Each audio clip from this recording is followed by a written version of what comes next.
thewellnesscouch.com, streaming wellness into your lives. This is Up for a Chat with Cindy O'Meara, Carren Smith, and Kim Morrison.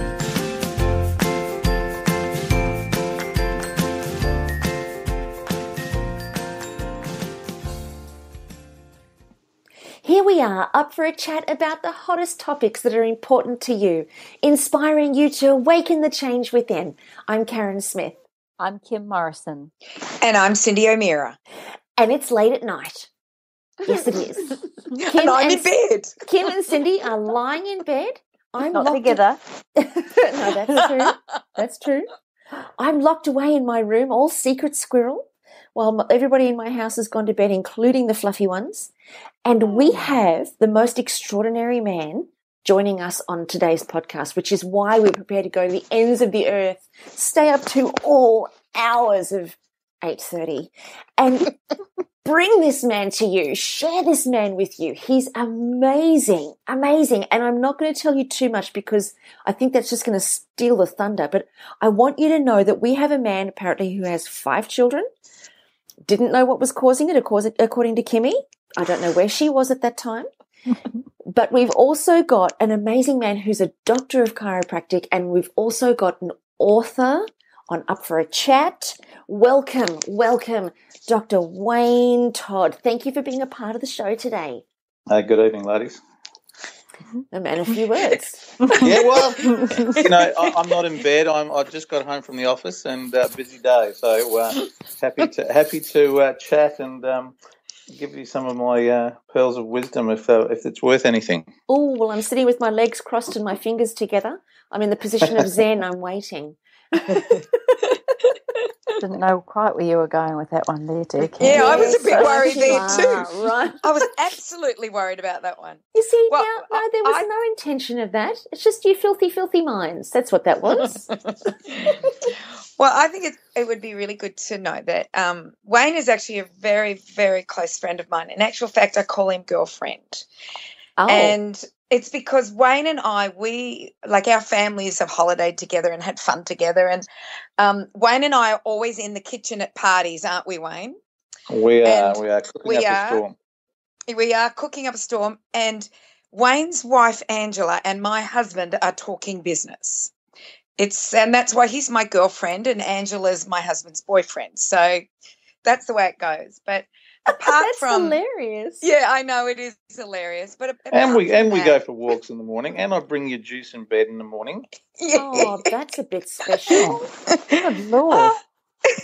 It's very special. It's very special. And we've known each other for 25, 30 years, Wayne. Oh no, don't say that. That's scary. That is really scary. Yeah, the latter, I think, 30 would be it. Yes, at least. I think we're getting to that point now. But I just adore what Wayne is doing. Wayne's committed to patients. He's committed to his clients. He's committed in a way that he just loves going into the practice. He's one of those chiropractors that heads into the practice because that's what he loves to do, not because he has to do it, but that's where he wants to be. And over the last 30 years of practice, is it 30 years, Wayne, of practice? Yeah, 28. 30 28. Years. After 28 years in practice, he's obviously seeing signs of things that are happening with people that he has connected the dots. You're a diplomat in neurology. You never stop studying. And he gave me a book that he wrote for me to read. I think it was earlier this year. I couldn't put it down. I sat at the kitchen table, not in bed. I sat at the kitchen table and read this book. And the name of the book is called The SD Protocol. So I think the first thing that I really want to talk about, Wayne, is what does SD stand for? And can you give us a summary of how you came up with what was happening with your clients? Yeah, sure, Cindy, happy to. SD stands for Sympathetic Dominance. And we didn't call the book Sympathetic Dominance because sometimes it's too big words to get people's head around. But essentially, SD Protocol is we've come up with a whole simple list of things that we can do to help calm down someone's sympathetic nervous system. So the sympathetic nervous system is part of what we call the autonomic nervous system in the body. And the autonomic nervous system is that part of our nervous system that controls everything in our body that happens automatically that we don't have to think about. So digesting food, reproduction, all of those things that happen, sweating, that happen without us having to think about it. What happens when someone is stuck in that sympathetic mode, in other words, they're in fight or flight mode, some might like to call it stress, sustained stress. Stress is important. Stress is important for survival, and we need that to keep us functioning and keep us alive when we're in a stressful situation. But when that sympathetic dominance status stays there for a long period of time, it creates a whole cascade of events and problems that the body has to deal with. So what we see is when the sympathetic nervous system is wound up, the parasympathetic nervous system, which is the other part of the balancing act in that autonomic nervous system, that is suppressed. And the parasympathetic nervous system controls our digestive system, our reproductive system, and our immune system. And sustained sympathetic wind-up causes suppression of those other really vital aspects of functioning. And what we've done is we've put together how to identify when someone is in a state of sympathetic wind-up and then address the cascade of events that take place in their body.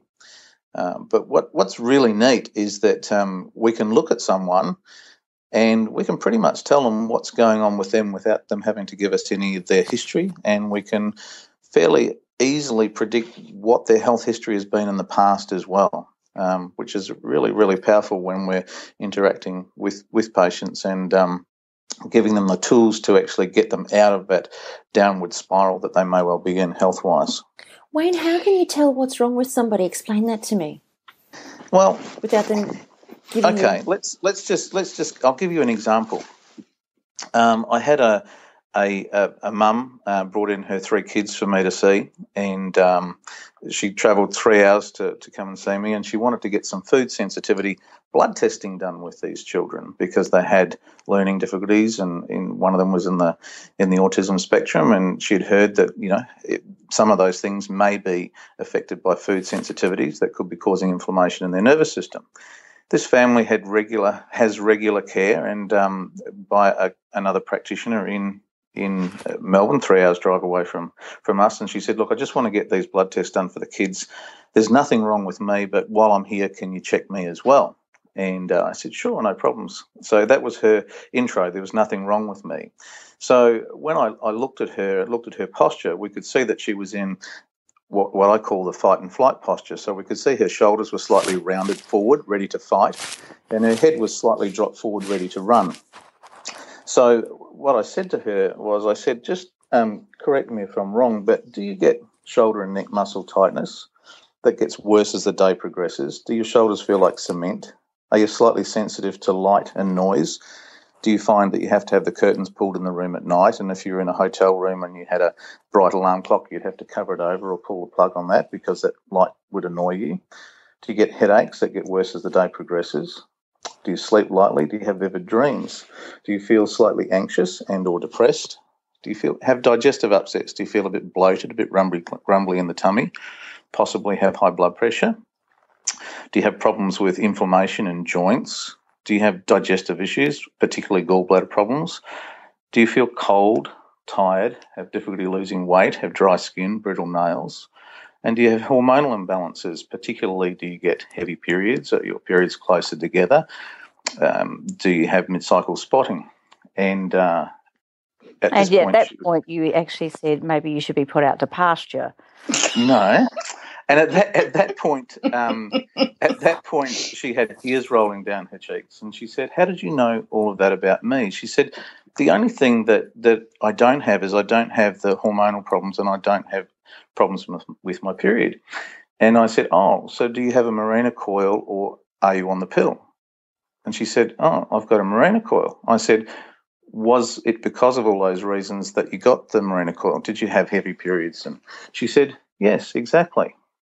So at that time there was more tears.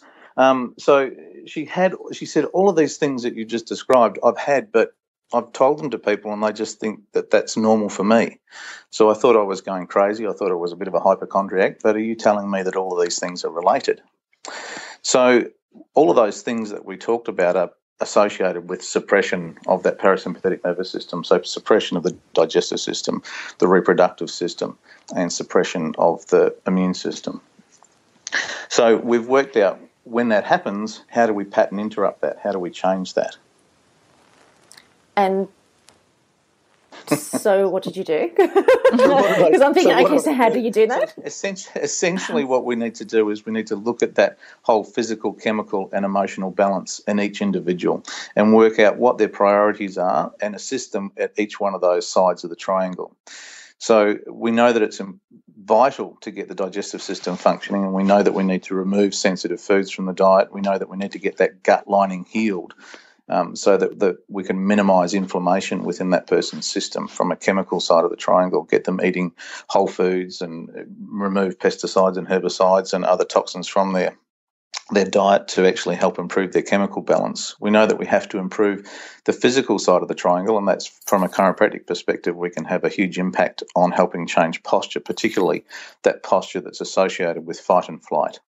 And then there's also the emotional side of the triangle as well that certainly needs to be addressed with most people. And most people, would say, I'm not stressed, I'm not out of control. But when you look at people's lifestyles and the busyness that we're in, it might mean that they would benefit from doing some daily meditation. It might mean that they would benefit from getting themselves out of a stressful relationship, or improving and getting, minimising the stress in a relationship, or maybe they're in a job that they absolutely hate and they've got ongoing stress and tension. So it's working out that balance with those particular individuals. Some people, you can work feverishly on their chemical side of the triangle, get their diet sorted out, get their gut lining sorted out, work on their physical side of the triangle, improve their exercise, reduce their postural stress, but then you find out they're in an abusive relationship at home, or so you could be working on those two sides of the triangle till the cows come home, but their main priority might well be that emotional side of the triangle. So it's trying to work out what that individual's priorities are, and more often than not, it's working on all sides of the triangle at once that will make a huge difference to changing people's lives. So can I ask the question then, the sympathetic dominance, is that kind of like a term given to how we now put autoimmune disease, we put a whole lot of different things that are related obviously to autoimmunity into one thing? Is sympathetic dominance the same thing by linking the gut, posture? Absolutely. Autoimmune disorders, there's now more than 80 diagnosable autoimmune disorders where the body is basically attacking itself. And there's really only two causes of an autoimmune disorder, and it's a combination of, you either have elevated inflammation in the body and or reduced ability to counter that inflammation.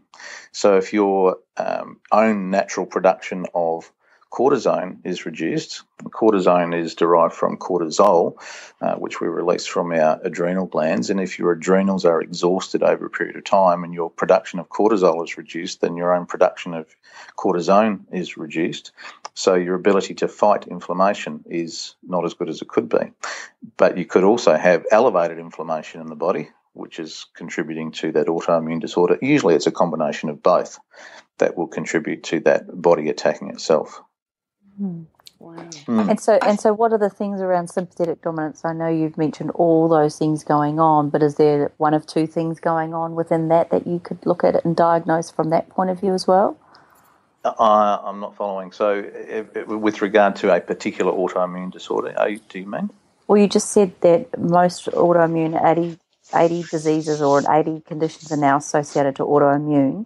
And that can be caused through an inflammation or a lack of ability to decrease the inflammation. That's right. Yes. With your sympathetic dominance, looking at gut, posture, hormone and nervous system, is there an easy go-to way of looking at it, that as a framework of issues? Absolutely, as a framework, absolutely. When you're in sympathetic overdrive mode and you're in that constant state of fight or flight, your adrenals after a period of time become exhausted, and you don't produce the necessary substrates to produce the anti-inflammatories in your body yourself. So if we can actually reduce that sympathetic drive in that individual and calm the sympathetic nervous system down, allow the parasympathetic nervous system to work more normally, you would see certainly an increased ability to fight that inflammation, as the body should do when it's functioning normally. And there's all these redundancy systems built in within our hormonal system and nervous system and our physical body, that when one system falls over, that it tends to be a cascade of effects that takes place. For instance, when you have that constant sympathetic drive, fight or flight, it's really not important that you'd be falling pregnant at that point in time. So ovulation is suppressed. And when ovulation is suppressed, we can develop polycystic ovarian syndrome, go through anovulatory cycles. When you're not ovulating regularly, you're not producing enough progesterone or much progesterone at all. So then what happens is our estrogen levels will tend to escape. And we know that when estrogen levels are high, what that does is it can inhibit the thyroid from functioning as well as it should. High estrogen levels actually cause a reduction in the ability for thyroxine to bind to cell receptors, and it also reduces the ability to convert inactive T4 hormone, T4 thyroid hormone, into the active form T3. So elevated estrogen causes suppression of thyroid function, and your pituitary gland in your brain tells the thyroid to work harder, so the thyroid gets bigger. People wonder why they're having significant flow-on effects with an under-functioning thyroid, and they've got anovulatory cycles, inability to fall pregnant. It's all linked. The whole lot is linked together. Also, when we're running from a lion, we need to have sugar so that our cells can function. So it's an advantage that we have high blood sugar. So insulin tends to not work so well. Insulin is necessary to actually allow sugar to be stored in our body. So we become insulin resistant to maintain a higher blood sugar level. So someone in a state of long-term sympathetic dominance can lead to a pre-diabetic state as well. So all of those systems are linked and intertwined, and when one thing happens and something falls over, we tend to see a cascade of effects that take place. And what I've attempted to do in the book is to make it easy for the average person to understand, with no medical knowledge, how all of those systems are intertwined and work together. And knowing the particular areas of the brain that control the sympathetic nervous system, we can work out how to actually help control and dampen those areas of the brain that are wound up when we're in that state of constant fight or flight. Wow, this sounds amazing. I'm listening to every word you're saying. I'm hanging off every word because adrenal fatigue has been following me for many, many moons. And, all the things that you're saying, I'm hearing myself in them, not necessarily in 100% of them, but I'd say in maybe 95%, I'm hearing myself. You no doubt would have had the same response from a lot of women, particularly. Huge number of women and guys. There's certainly women are a lot more susceptible to hormonal issues, and particularly progesterone and estrogen balance, and we don't see that in males certainly as much. But when a male is under a constant state of stress, we need to produce that stress hormone cortisol. We require cholesterol. Cholesterol is the primary building block for cortisol. So what we have is what's called a cortisol steal pathway, or a pregnenolone steal pathway is the more technical term. But when we're under stress, we need to produce more cholesterol to produce the stress hormone, cortisol. And so that cholesterol is shuttled into producing cortisol, and it's taken away from the production of testosterone and progesterone in females, testosterone in males. So when males are under stress, they tend to lose their drive, their stamina, their sex drive is reduced, their strength is reduced because their testosterone production is reduced because that cholesterol has been taken to produce cortisol instead, the stress hormone. But if I could give you one of the case studies that in the book that I've written is a story of a fellow by the name of Rob.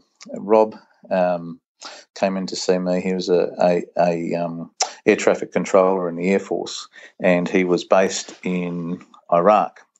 for 7 months. And prior to coming to see me, he was there 7 years before in Iraq, and came in to see me because he had severe numbness and tingling in one arm, and with what we call thoracic outlet syndrome, where the nerves down his arm were being compressed. And when I looked at him, I didn't know his history and background, and so I looked at the physical reason that he came in, but I asked him, did he sleep lightly? Did he have vivid dreams? What was his digestive system like? And we went through all of those questions, and the answer was yes to all of the above, had all these other issues and problems because he was stuck in that sympathetic drive mode, and he was suffering from post-traumatic stress disorder. When I talked to him about his 7-month stint in Iraq, the Australian Air Force was put in control of air traffic control at Baghdad International Airport, and there was 400 flights a day in and out of Baghdad Airport with no radar, and that was all done with binoculars and manually, basically. So a stressful environment in that situation. And I said, where did you sleep? Where was the accommodation? Oh, we stayed in the tower at Baghdad International Airport, he said, which was a huge palace, this huge big glass building, and the office buildings in the lower levels were converted into dorm rooms.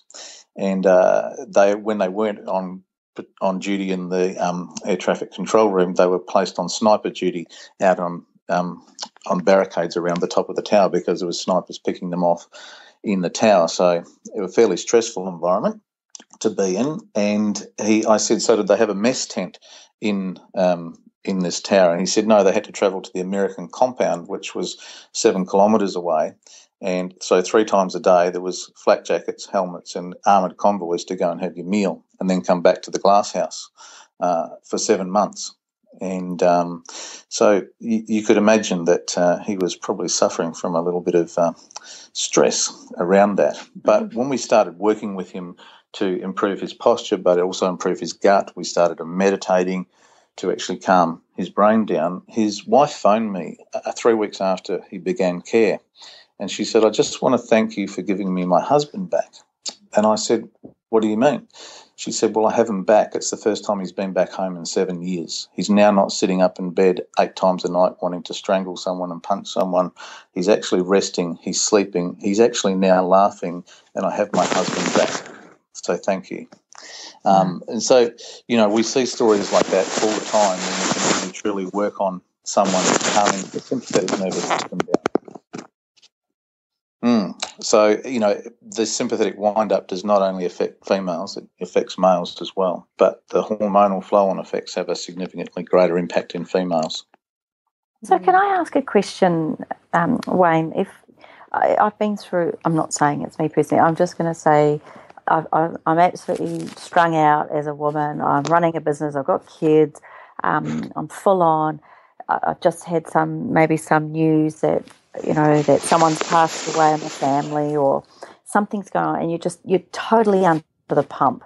What would be the first thing that you would be, how would you treat that adrenal fatigue or someone that's really stressed? Like what's the process?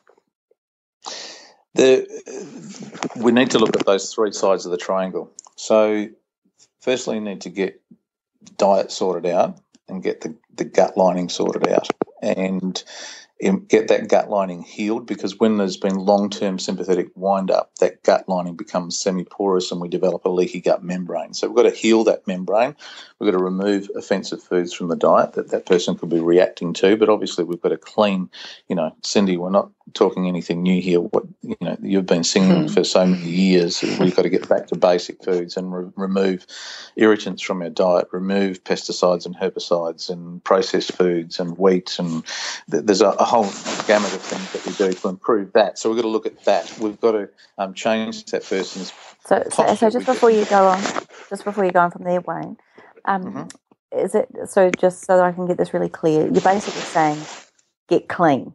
So would you be saying eat? Yes, good absolutely. fat, get clean. A little bit of protein and lots of greens.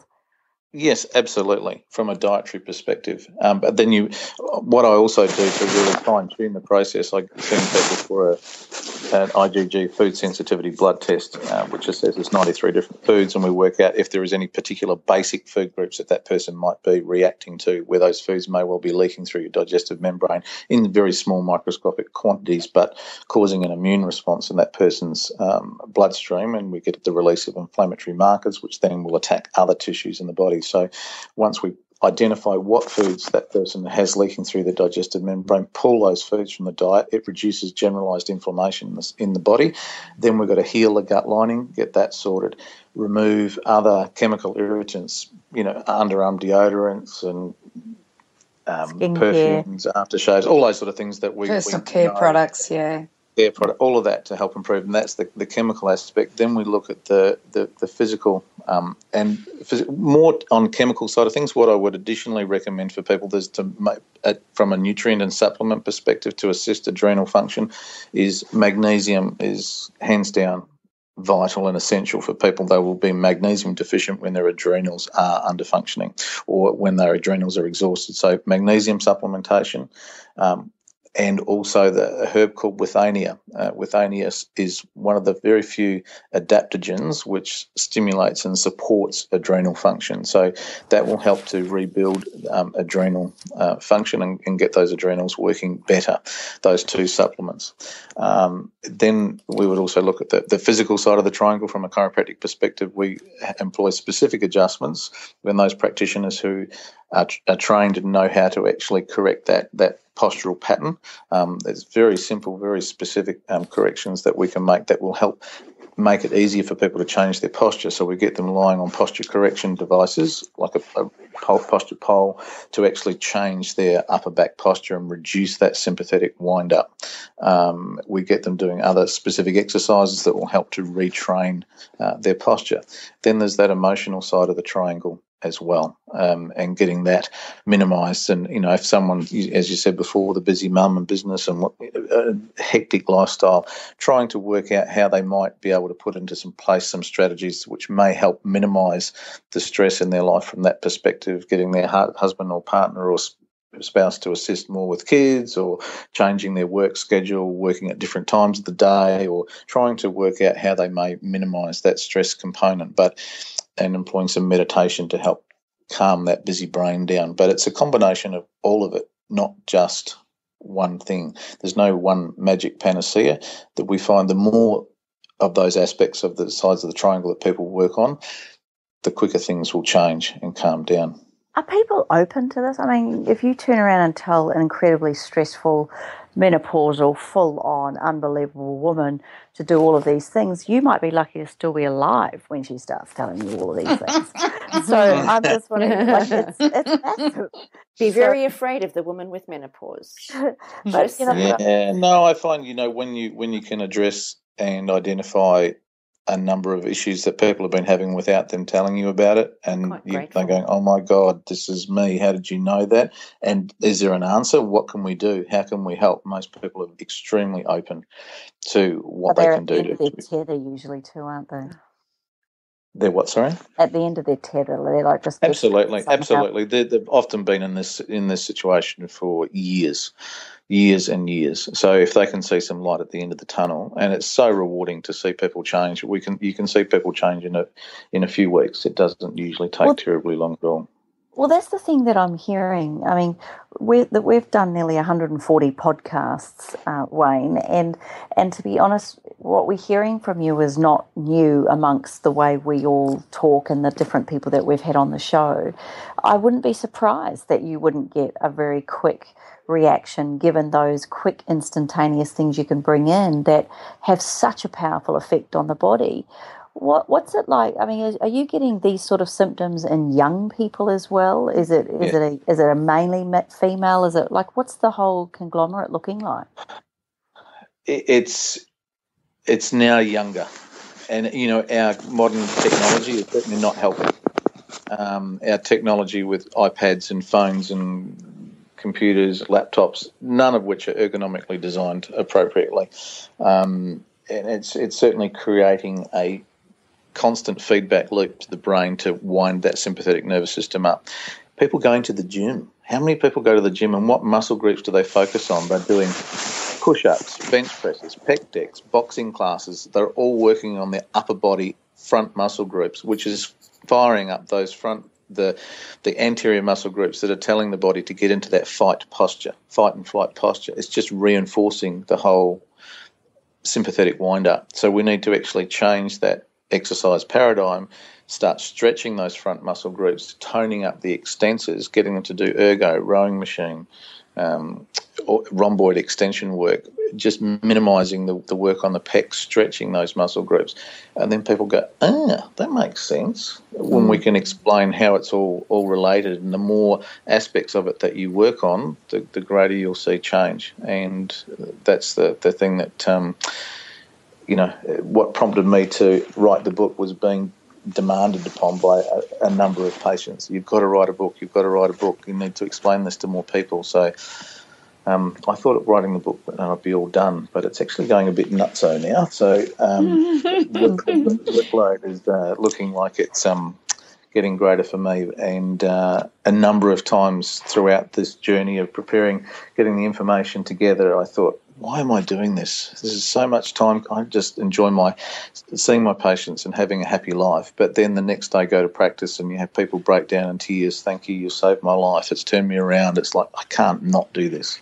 I can't not do it. And then train other practitioners to be able to do this work and help hundreds of thousands of people. How did you... I was going to say, how did you figure all of this out, Wayne? How did you become the... How did you get to understand all of this? He's a nerd. A lot of this... Man after my own heart. He's a nerd, he is. A lot of this work is not new. And a lot of this work, but it's not been put together before, and how it's all linked. A lot of people focusing on one particular area on another area, but working out that they're all linked. I did a postgraduate functional neurology training, which taught me how specific areas of the brain work, and the areas of the brain particularly that control the sympathetic nervous system and how it's wound up. But then also looking at and focusing on the digestive system and working out, that's all related.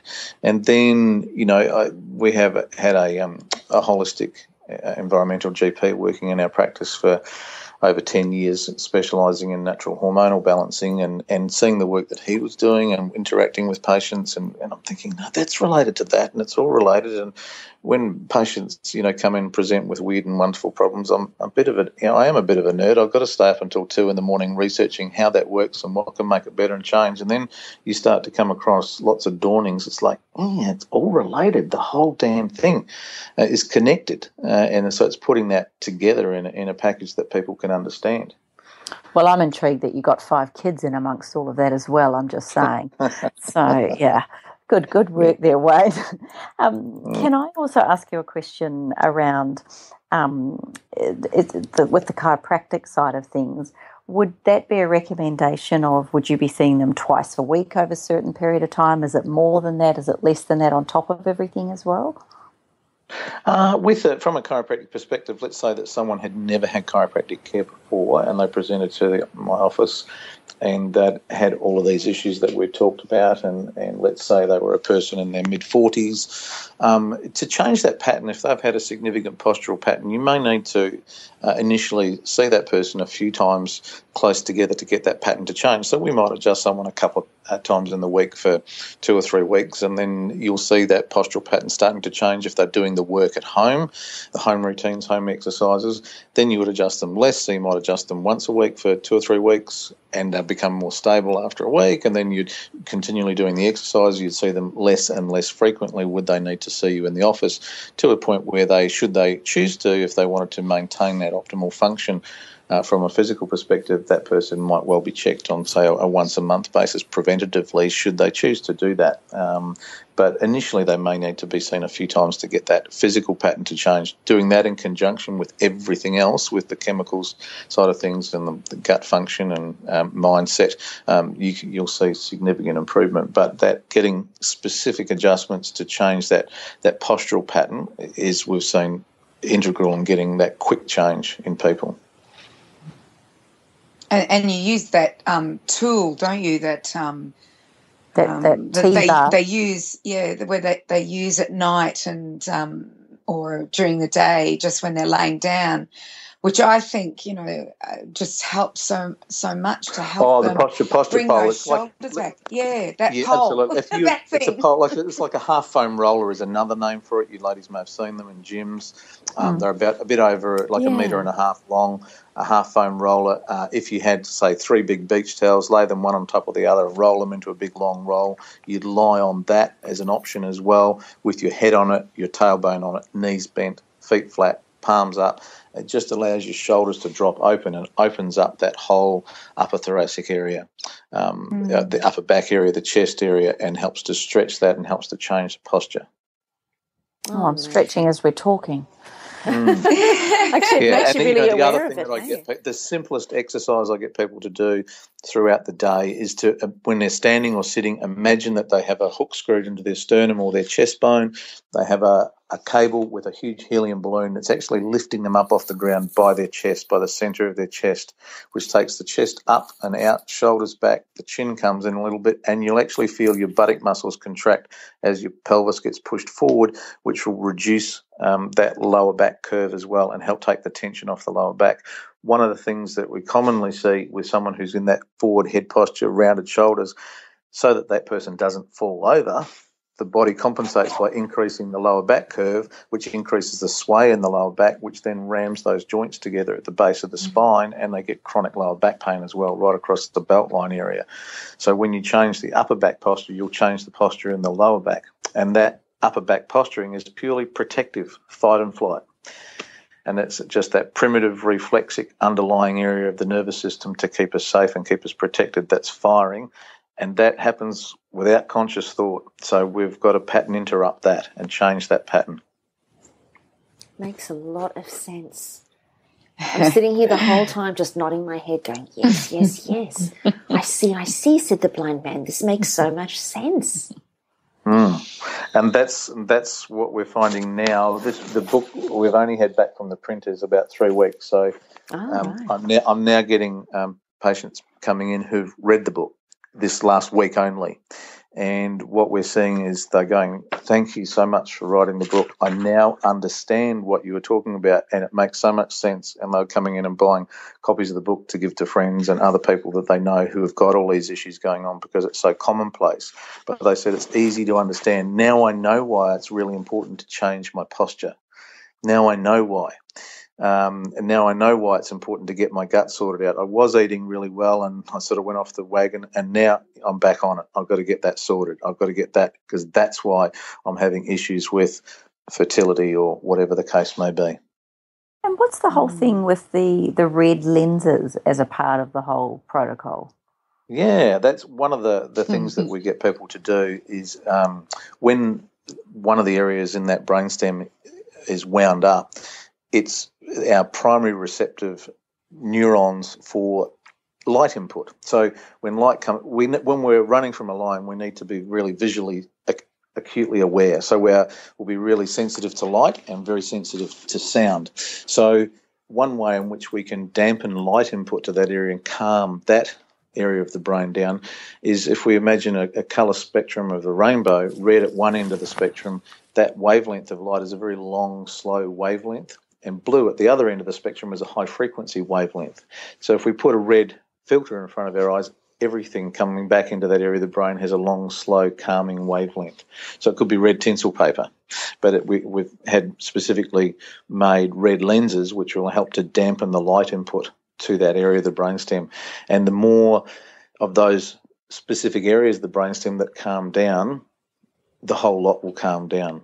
I've made a simple analogy in the book of a four-wheel drive with 5 kids sitting in the back, and each one of those kids in the back of the four-wheel drive is a different nuclei that's responsible for different aspects of our fight and flight.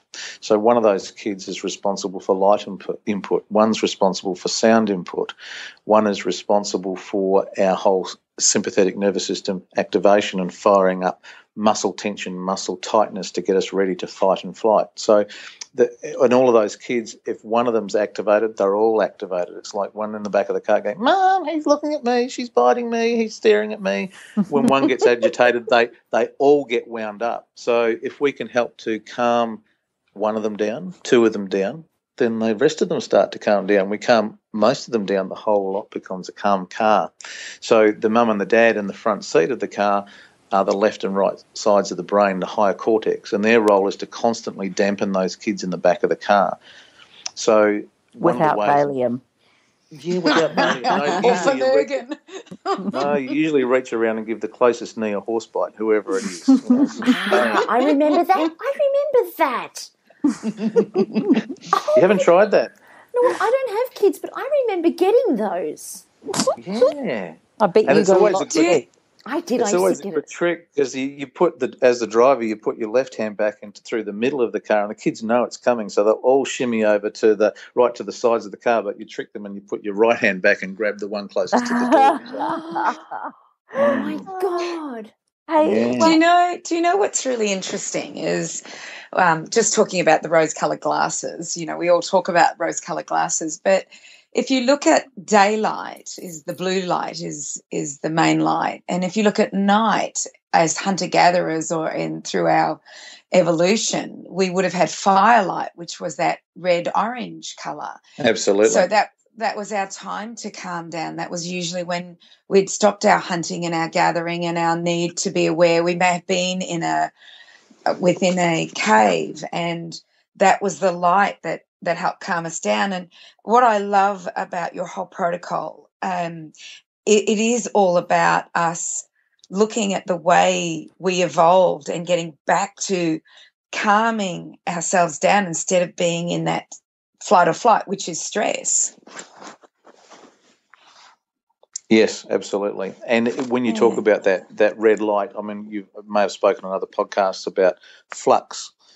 Yes, flux software that you can download to your computer, which changes I have that too. Yeah, changes the hue of the screen as the day progresses. It becomes slightly redder and redder, and so in the evening you've got a red tint on your screen, which actually calms your whole system down. And you know, most people sit with their screens and in their eyes until 11, 12 o'clock at night. So you know, these are all things that we've got to stop doing because people don't realise what it's doing to us. And not only their screen, the bright light in their eyes, but they've got their head tilted way forward looking down at the screen, or if they're lying in bed, they've got it on their lap and they've got their head up on 2 or 3 pillows, forcing that head into the forward posture position, which is telling the brain that you're ready to run. So it's changing the physiology of every cell in your body, telling it it's primed and ready to run. So what we also see when someone's in that constant state of primed, ready to run, they're waiting to be attacked. Every cell physiologically is waiting and it's primed for attack. But you're not being attacked, but it's waiting to be attacked. It's not being attacked, you're waiting. So then after a while you become anxious. You think, why am I feeling so anxious? Then you become depressed. So you go through cycles of anxiety and depression primarily because you're in that constant physiological status of ready to be attacked and you're not. Do you think it would be good to take the herb, that gold stress and the magnesium no matter what? I mean, life is pretty stressful, even if you're fairly laid back, isn't it?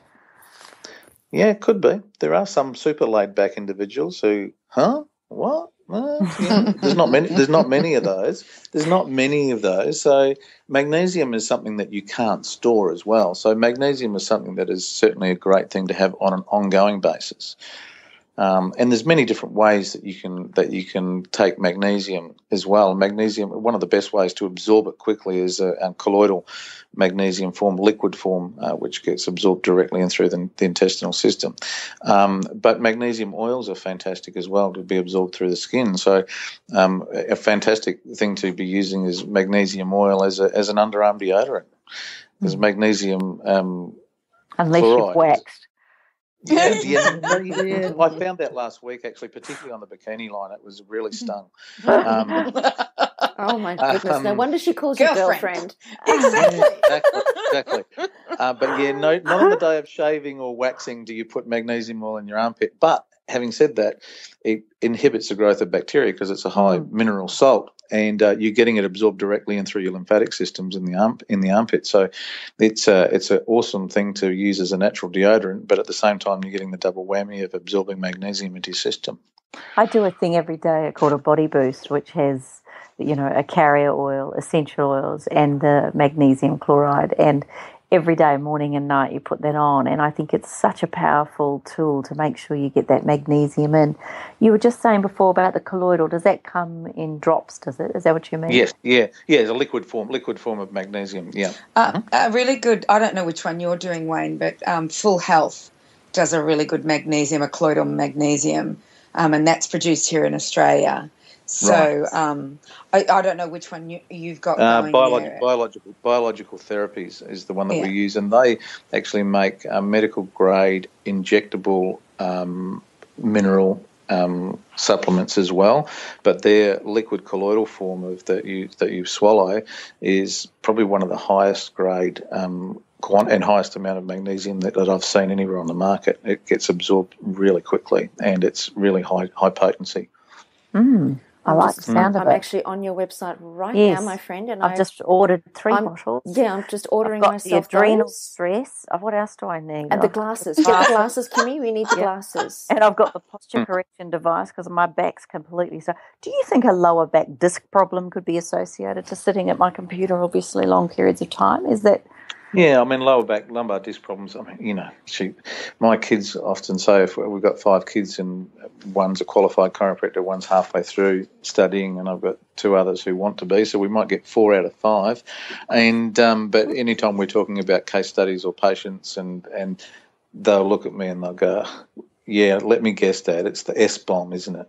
It's like sympathetic dominance." And I go, "Well, tell me that it's not. Tell me that it's not." But so not, what I'm saying is not everything you can point back to this, and we've got to be logical as practitioners and work out what the actual problem is with an individual. So with your situation, it could be a disc problem in your lower back. It could be a facet syndrome. You could have degeneration in the facet joints in the lower back, or you could have degenerated disc. It could be posturally driven. It might be driven by posture problems higher up. There could be any one of a number of issues that could be causing the lower back problems or pain, and the proper clinical evaluation would work out what the best approach is. But I think it was all of the above. Yeah, okay. Sorry. Yes. So I'm just Dutch, wasn't I? Yes. So when I come, do I have to come to Sale to see you? How do people see you or get to understand more of this if they want more support? That was where my life has actually taken a bit of a turn, because I thought writing the book I would be done. But what we did was we sent the book to 40 independent test readers around Australia before we printed it, and people in all different walks of life and level of knowledge and understanding of the human body. And the feedback that we got was, wow, this is going to change thousands of lives, but who can you recommend I can see as a practitioner in Sydney or in Adelaide or in Perth or in Darwin? And at that point we realised, now we've got to run some practitioner training seminars to get people certified to actually do this work. So we've completed our first Melbourne training workshop last weekend, and I've got one in Sydney this weekend training chiropractors. I've got one in Perth a couple of weekends after that. So we'll have 100 practitioners trained up within the next 3 weeks, and they'll be listed on our practitioner locator on the website on sdprotocol. Now, Wayne, as we're recording this, it's prior to the All Black Wallaby game. I just want to know, you'll be in Sydney at that time. Who will you be going for? I just need to hear. Talk about change. I'm just interested to know who I am interviewing here at the moment. Yeah, I'm not going to disclose that, so that's all right. You can keep guessing. Yeah, but Wayne, it depends who wins, roots? Really. I'll let you know. Wayne, where are your roots? Come on, tell Kimmy where you're from. I'll have a chat. I'll let you know after the game finishes who I was. Oh no, you're on live podcasting with us now. We need the truth. Hey, well, that's great. Ideally, as this book rolls out and over the next several months, we'll have a number of practitioners who are trained, and we're getting constant emails and requests. Can I do the seminar? And we're booked out in those various locations. So we're going to have to run a number of more practitioner training modules, and we'll have hopefully practitioners trained all over Australia to do the work. And not only that way, but I think it's all very good and well people listening to this going, oh, good, I need someone to help me, I need someone to fix me, but maybe also more from we take responsibility for our own health as well. So there could be some, public forums that you actually can create, or maybe even webinars that allows those of us that are committed to that to actually be a part of the healing process. That's on the to-do list agenda as well. Yes. Yeah. But I think it'd be really cool, hey, because I love the way chiropractic is all about supporting people, but it's also supporting people to be in charge of their health, not be the practitioner that has to do it all for them. And I think I'm hearing from, sorry, Cindy. No, but the practitioner can't do it all. The practitioner, no way. That's what I love about this is that the practitioner guides. But they have to put the steps in their life, just as we've always talked about. They have to start educating themselves, taking responsibility, making sure they make it to their chiropractic appointment. So it's not that fix me, please, just fix me, which is what everybody wants. It's not dump the meat on the table and sort it out, and then you're all done. Yeah. I like that one. Well, that's what I think when I put my husband to bed. Carren. Sorry. Across the board in all health disciplines, there's a 40% compliance with home exercises. That's statistics. That's 40% of people will comply with home routine exercises, be that from a behavioural optometrist with eye exercises, be that from a physiotherapist, be that from a podiatrist, a chiropractor, whoever the person might see. 60% of people don't generally comply with the exercises and home routines. And I know that the people who do this work get amazing changes.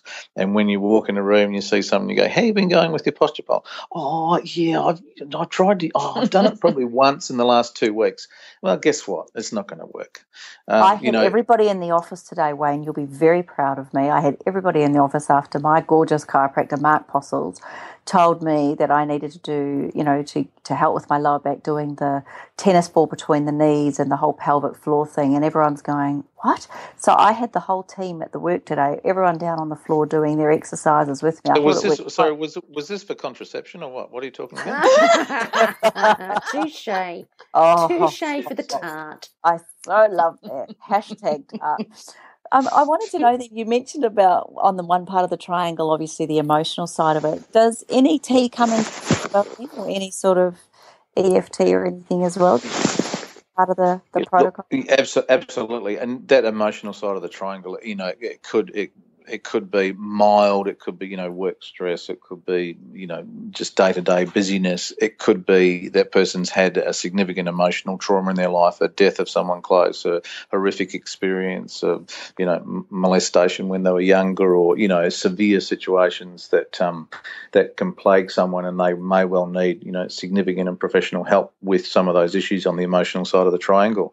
And NET is certainly one way that people can get some fantastic results with helping unlock some processes that could be holding them back from an emotional perspective. They may need some professional counselling or psychology assistance to assist as well. So it really depends on the level of issue on that side of the triangle.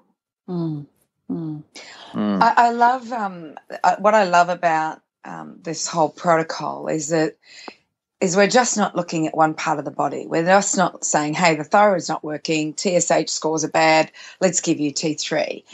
It's about looking, and I say this all the time, it's not looking mechanistically that there's one thing wrong and let's fix that. It's actually looking vitalistically. Yeah. Exactly. Which is what I love is we have to start doing this. We have to stop looking and saying, this is what's wrong, take this pill, you'll be fine. We have to take the look at what's happening not only to the body but the surroundings of the body. As you were saying, you think you're doing all the ends of the triangle, all the edges of the triangle, and then you find that they've got a husband or a wife that beats them, or something like that. So they're in a horrible relationship. And so I just think this is the way healthcare needs to go. we've got to start looking at it holistically with food, with chemicals, with physical, with, structure, support, communication, and then relationships, and then our environment. So Wayne, I just fell in love with your book when I read it. I was given the absolute privilege to write the foreword for this book, and I've learnt that I always read a book before I write a foreword, and I read the whole book, and because I have written a foreword for one book and just flick through the book going, oh, yeah, it's a recipe book, all's good. And then I find margarine and something else in there. And the last thing is I want my name on something like that. So, when I read this, I just said to Wayne, this will be a bestseller. This will be something that people will want to know, start to make changes and have some really wonderful results. And what I love about it is it's bringing the chiropractic profession to the front of healthcare, and that's where I believe they need to be in not only in crisis care but also prevention. And what's happening with the chiropractic profession at the moment is that they're being condemned in the media. Murdoch University has turned into a mechanistic way of looking at chiropractic rather than a vitalistic way, and I really hope for the profession that we start to see this vitalism come back and this philosophy come back, because I know mechanism's important. There are, if you cut your leg off, we're not going to be bloody looking at the adrenal glands. We want to look at fixing that leg. But I think as far as our healthcare goes, we have to start looking vitalistically. Amen, brother. Girlfriend. Girlfriend's on the phone today. Wayne, if you could just summarise all of this for us and give our beautiful listeners some quick go-tos to get on the path to maybe healing adrenal fatigue and stress and obviously looking at a whole areas of our health. I know you've said get back to basics with food, but is there anything else you could recommend for the women sitting here, mainly women that listen to this show, that are overwhelmed, that are overworked, that are exhausted and don't have a lot of time for themselves? What would be your top 5 go-tos to get on this path, or top 3? Holy dooly. Okay, you want the summarised quick version. Apart from give us a credit card and let us go shopping, I mean, that would be good. But apart from that, Kimmy, take some time for yourself. I would think would be the first tip would be to help to spend time focusing on yourself and your own health and well-being, and not running around after everybody else. I think there's a very simple law that people need to put into place which will make a huge change in their life, and that's the law of lesser pisser. And he's not a Frenchman. It's not lesser pisser. It's lesser pisser. When people are confronted with a situation where they're talking to someone, more often than not, they walk away with the other person being less pissed off than they are. And so people will say, "Can you do this for me, Cindy?" And Cindy's going, "Yep, no problems, that's okay." And she turns around and walks away and goes, "Oh, I haven't got time. Why did I say yes to that?" So though she's frustrated, the other person walks away happy. So you need to turn that law around so that you can say to someone, "You know what, I haven't got time to do that today. I can get to it maybe next week. That's not for me to do, but maybe you could ask someone else to do that." So then you walk away more empowered, so that you're actually reducing that demand and stress that's placed upon you as an individual, and having some time to actually focus and allow your body to be calmer. Certainly that's a good thing, and I think paramount. But then obviously looking at buying the right foods and eating right nutritional supplements. Posture, as we've talked about. Posture. I think posture, Wayne, people can do right now. Like I know while you've been talking, I've been pushing my shoulders back. I've been doing how many people work on their laptop at home, sitting on their lap? How many people work on a laptop, sitting at their kitchen table or the desk? Simple thing to do. When you're looking straight ahead, if you don't wear prescription lenses or you wear single vision lenses, if you're looking straight ahead, with a nice, relaxed, upright posture. The top of the screen needs to be level with your eyes physically, and a laptop that just is not going to work. So all you need to do is get a plug-in Bluetooth keyboard and lift that laptop up on a box, have it sitting up high, have a separate keyboard so that you're in a relaxed posture so that your head's not dropped forward. If you're using your iPhone, stick that right up in front of your face when you're texting or sending emails. Don't have it sitting down in your lap. Have your arm supported, have it sitting up high. So try and reduce the postural stress that's putting you into that fight or flight mode. Modify your gym exercises that you're doing. Reduce your pectoral work. Reduce that constant sympathetic posture that people would go into. Would you say swimming's good, Wayne? Swimming Not is really. a good No, it's a shame. Backstroke is probably the best exercise you could do for someone who's in a sympathetic dominant mode. You really probably want to minimise breaststroke, which is building up pecs particularly. But backstroke would be one of the better strokes to swim to help stretch and open up that thoracic cage. Actually, I really like that because then, Kimmy, you won't see the sharks. You'll be fine. Yes, I can just see you powering backwards out of the ocean while there's a shark, screaming shark. Suppose I could scream shark at the same time. Sorry, I just had to do that little dig there. That's hilarious. Just don't listen to it, Wayne. Honestly, seriously, it's tried to get me into the ocean forever, and then tries to tell me that, oh my gosh, we were swimming today and there was a shark, but don't worry, it was at the back. And I went, yes, where I would bloody well be. Yes, and she swims every day. Yeah, well, it tries. Honestly, even in the middle of winter. Oh, it's mad. With 6 degrees this morning, but 20 degrees in the water. Oh, it was just stunning. I didn't want to get out. It was just beautiful because it was so cold out. I've got a badge I'll give you next time I see you, Cindy. I look forward to it. I really do. So we got to posture. Was there anything else? Sorry. The whole lot. Dampening, get the book. Reducing that sound input. When you buy the book, we've got a summary on the back page, which you can always read the first page and read the last page, and then skim through the guts of it, and you'll get what you need out of it. But hopefully, and where can we get it from? At the moment, available online. www.sdprotocol.com.au. S for Sam, and D for Delta. So if I'm just at the back page now. So control light input, dampen sound input, support your body by taking the right supplements, correct your posture, support and heal the gut, release upper back wind up, calm down the busy brain, and exercise the SD way. I love it. I absolutely love it. You're right. I only had to read the back. Now I know what to do.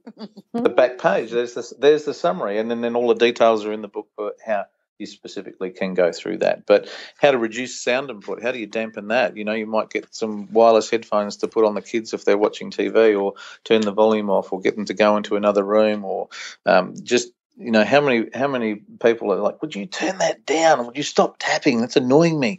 People are sensitive to sound, so you've got to put strategies in place to actually minimise that wind-up of that aspect of the brain as well. And I think it's really important that people read pages 7 right through to 10. And that would be the forward from Cindy. Oh, now it's all making sense. Oh, you're such a thought. I love it. How funny you are. No, I swear, when I read it, I rang Wayne and I said, I absolutely love this book. This is going to be a bestseller. So for everybody listening, the 4,000 to 5,000 downloads we get every week, make sure he runs out of books today. I've bought now. I've bought the protocol. Oh, she's bought the lot. Yeah, I've bought the lot. Yeah, I've bought the protocol, the glasses, the magnesium, and also the stress anti-anxiety. Yeah, I've got it all. Excellent. Did you know that once you buy it, if you use them all, then it'll work? No way. Oh, God. Yeah. It's Stop not just it. about buying it. You actually use them. Yeah. Oh, then and it Carren, makes a huge difference. I find it too Carren, hard to just believe. let me just read one of the pages in here. Oh, it says bone broth. See, Yes. now why do you have to go and spoil it? Really? She's vegan, Wayne. And just give her a lamb. That'll be fine. You just have lamb. Do you know, I have to tell you, this is absolutely hilarious. I remember when bone broth first started. No wonder she's so crook. My goodness. Thank you, Wayne. Hey, yeah, come on. Niceness. But I remember there was this woman, I was doing a seminar once, and bone broth was just starting to become the thing with this particular nutritionist that I knew in Sydney. And she was going through one of my events. And I told her that I don't eat when I speak. And, oh, for goodness sake. So that night she made me bone broth. Oh, bloody hell. She brought it in a flask. And she said to me, Carren, just try it. And I was eating meat at that point. And she said, just try it. You're going to be fine. Do you know, I took a sip of the bone broth and I vomited all over the carpet. Honestly, it was like and I was eating meat at that time. But it was a lamb one. And she said, oh, yes, no, lamb's probably a bit strong for you. And I went, oh, God, I feel like I'm going to die. She probably didn't scoop all the fat off it, so you probably just drank the top bit. And that could have been the gallbladder, Wayne. Oh, it? Yes, it could quite have been the gallbladder. Been the gallbladder. Squirting out. And oh, you people. Really?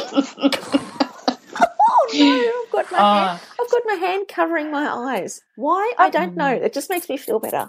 Wayne, just before we do finish up, because I know we've come to time. So, I mean, this some of us may not be as extreme as the conditions that you've talked about, but your pack, that whole complete pack, would be still great for any of us. I mean, like I said before, it's very hard to find people that are living a Zen life forever. That's it. Could we? Yeah. We would all benefit from this, would we not? Absolutely. When you look at the vast majority of society, most of us have, if not every day, there's certainly periods of time when we're in a fairly significant state of wind-up. Yeah. Is there a special coupon code for those of us that say that you're a hunk or that you're amazing or I'm just checking. Oh, well, it's too damn late. I've already placed my order. Wayne, and I'll give you a hug next time if you think that's appropriate. Awesome. Wayne, I just want you to know you have 2 new girlfriends. Totes. Yeah. Oh, totes. 2 new girlfriends. Yeah, we'll all be able to go skipping along the beach hand in hand together. Hey, I'm in Melbourne soon, Wayne. I'm going to come and visit you. That would be awesome. It'd be our pleasure to host you. You're saying skipping along the beach. How about we all go for a wax together? I mean, that sounds far more. and then put magnesium on. Oh yeah, absolutely. Sounds like fun. Oh, you're hilarious. Thank you, Wayne. We've loved it. It's been an awesome show. Yeah, absolutely. And in actual fact, Wayne, I just want you to know that your voice has also been a very calming influence in this last hour. Oh no, we don't often have men that we interview. It's usually the 3 of us or women. I don't think we've interviewed Stuart Goff, who had a very calming voice, and now you, Wayne. So I think I've actually done just a little bit of my SD protocol tonight. Thank you. Good.